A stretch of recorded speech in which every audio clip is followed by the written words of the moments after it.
Hi, everyone. So I'm Daniel Waisberg. I'm the analytics advocate at Google. And my job is to evangelize or inspire and educate the market into data-driven decision-making. It's a pretty easy job because everyone loves analytics and measurement. I'm sure you do. And the only thing that I'm a bit apprehensive right now is that my first slide is the complete opposite of Matt's first slide. So it's not a very good way to start. Hope you'll understand that. So first of all, I'm speaking about measuring the full customer journey, which is something really, really important for us. We don't want people to be measuring just one part of the customer, so we'll talk more about that.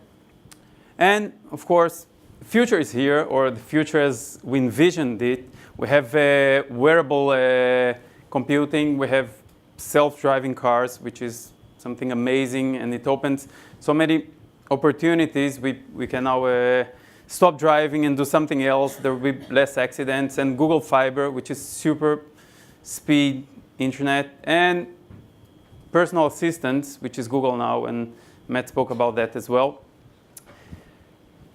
How many of you know what's that? Lego bricks, right? And I've been playing with Lego bricks for the last few decades. And it's a pretty long time. And when I was a kid, I really enjoyed Lego and with my brothers. And we had Lego bricks, and that was everything. I mean, just Lego bricks. And now I have a son, and he's 6.5. And when he was born, we just took all the Lego from the basement and started playing with him. And now he's what some people call a Lego freak. And he really likes Lego. But that's the kind of thing that he's building. He's building full functioning robots that can send hits to Google Analytics to show the position of the robot at any period of time. So I think that everyone knows about this generational platform shift. Everything is changing so rapidly. And another picture probably most of you know is receiving the Pope in 2005 and receiving the Pope in 2013. And it's such an amazing change in just 8 years. And of course, also Matt, he mentioned a few numbers. And we can see now that 78% of people, they get to the store and they know they have taken the decision already, which is quite amazing. 42% of the decisions when we are buying, they're affected by the internet. And 22% they research while on the store. So this is, it's changing the path to purchase pretty rapidly. I love this picture. I think, that's pretty much what we're seeing today. People think that the market is upside down and things have changed so much. But basically, it's just a different way to see it. This is not an upside down house. It's a house that was built like that, and it's a full functioning house with a roof and doors and windows. And it's just a different design, and that's the market today. It's just different. It's not upside down. I love this quote. I live in Cambridge, so I really like Darwin. And my wife, she's a postdoc in biology, so we like biology at home. And I think she doesn't like to kill the cockroaches, but it's not the strongest or the most intelligent of the species that survives. It is the one that is most adaptable to change. And I think the word is adaptable, and the whole Darwin theory is about being adaptable, not being adapted. And I think being adapted, it's very bad, because when we are adapted, we feel comfortable, and we don't change the way we should. So we should always be adaptable. And I'll talk today about, that's, now we're getting into the presentation. We'll talk about 3 different lenses or challenges when it comes to measurement.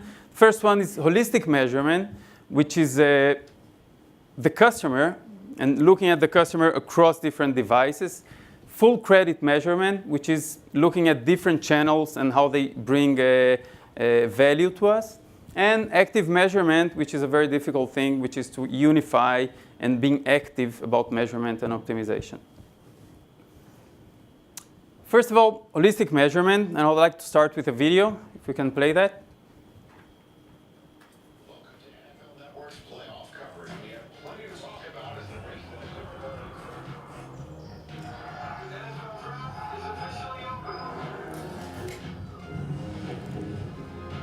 Here's my NFL.com fantasy projections for 2011. Adrian Peterson's one of my top right now. This is NFL Red Zone, where you get every touchdown from every game. Get the NFL. Anytime, anywhere. Well, that's the way I feel. I think many people feel like that. You know, I'm at work and I'm reading something, and then I have to take the train, and then I'll just start reading on my laptop and start reading on my mobile. So the customer today, they're just like that. And one of the things that we should understand is what each device is good for. So is our mobile device good for reading, or for researching, or for buying, or for which purpose? And we have to understand that it's nonlinear and unpredictable, but still we have to try and measure that, and we'll take a look at how to do that in a while. And this will be really important if we start looking at the customer as one, I mean, either if it's in mobile or tablet or the laptop, we should understand that it's just one person and what they're doing and how this path is leading to purchase. So the few questions that it will help us: how many purchases started from a mobile and ended in a laptop? What's the value across multiple touch points, which is also really important. And if there is an overlap between devices, so that we can, for example, if we see that people buying from our website, they come first from a tablet and then from a laptop, and then we could start promoting different touch points to our customers. Now, how many of you know about attribution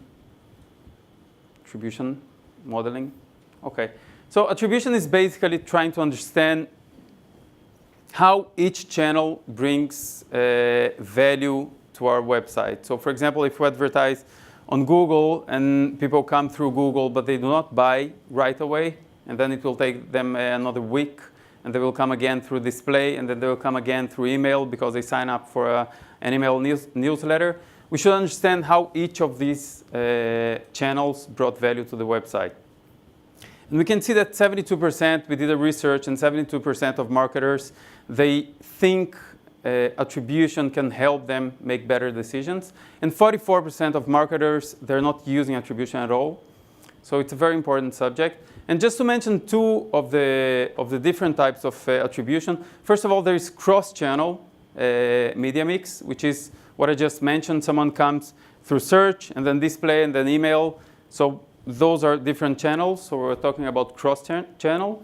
And then intra-channel optimization, which would be, for example, if I'm looking for a gift for my daughter, she doesn't like Lego, she likes Hello Kitty, which is, I understand.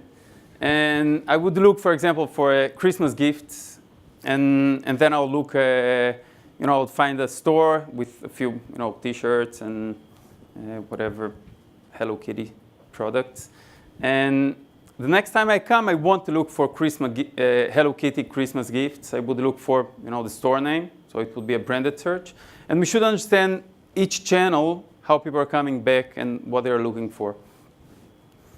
And just to mention a few of the attribution models, and I can send, if you want to read more about that, just to look for me in the end. But the first one, Google Analytics has been using this since forever. And we understand now that it's a quite simplistic model, which is the last channel that brings a person to a website before the conversion is the channel that gets 100% of the credit, which is very simplistic. It's not very accurate. And there is, of course, the opposite, which is the first channel that brings someone to my website is the channel that will get 100% of the credit. And there are other types. For example, the U-shaped. That's very clear why it's called the U-shaped.